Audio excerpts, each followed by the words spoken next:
สวัสดีมื่อนี้มาพบกับพระศรีโหบุญสิประเสริฐเส้นเก่าเส้นเคยเนาะพระศิวสิภาพมาดูมาส้มสวนหมักละกอเนาะของตอน12 โมงปลายวันพุธวันที่12 เดือนที่8 2026ไล่เอาบรรยากาศสวนหมักละกอมาให้ดูให้ชมให้FC ลาวไทยต่างประเทศเขาดูเข้าชมส่อง YouTube ของพระศรีโหบุญมีสิประเสริฐให้เด้อกดไลค์กดแชร์ให้เนาะกดติดตามให้เนาะกดไลค์กดแชร์กดติดตามให้เด้อบรรยากาศสวนหมักละกอเนาะได้เอามาให้ FC ลาวไทยต่างประเทศเขาดูเข้าชม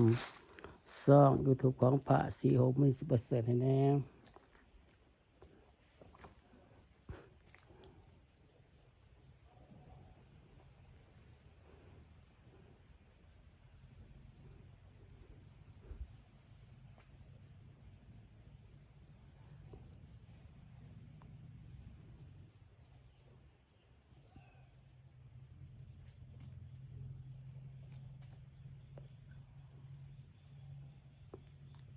บรรยากาศสวนหมักละกอเอามาให้ดูให้ชมให้ FC ลาวไทยและต่างประเทศเขาดูเข้าชมช่อง YouTube ของพระศรีโหบุญมีสิประเสริฐให้เด้อกดไลค์กดแชร์เนาะกดติดตามให้เนาะเป็นกำลังใจให้พระศรีโหบุญมีสิประเสริฐให้เด้อ FC ลาวไทยและต่างประเทศฝากติดตามช่อง YouTube ของพระศรีโหบุญมีสิประเสริฐให้เด้อหาได้ฟานมาไว้เนาะกดไลค์กดแชร์เด้อ FC ลาวไทยต่างประเทศให้เขาดูเข้าชม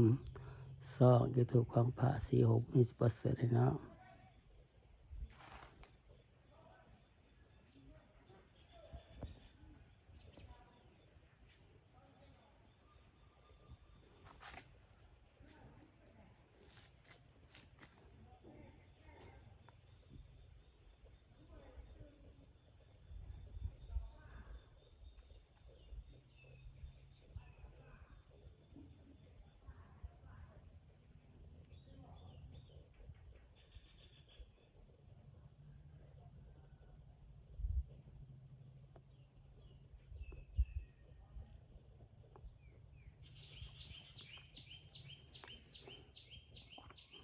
เอาฝากบรรยากาศต้นหมักละกอ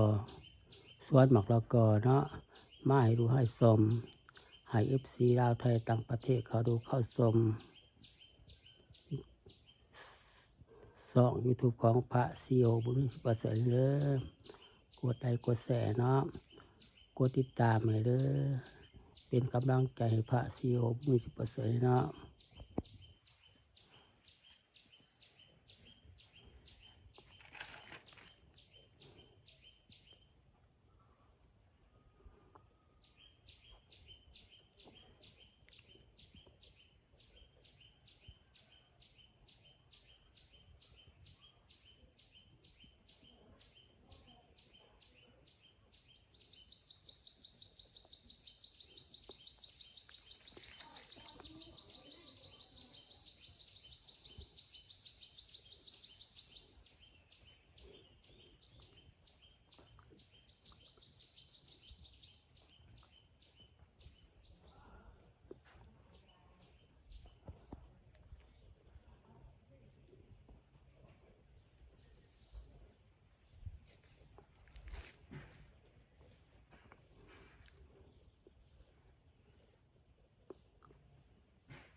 ให้เอาภาพบรรยากาศสวนหมักละกอ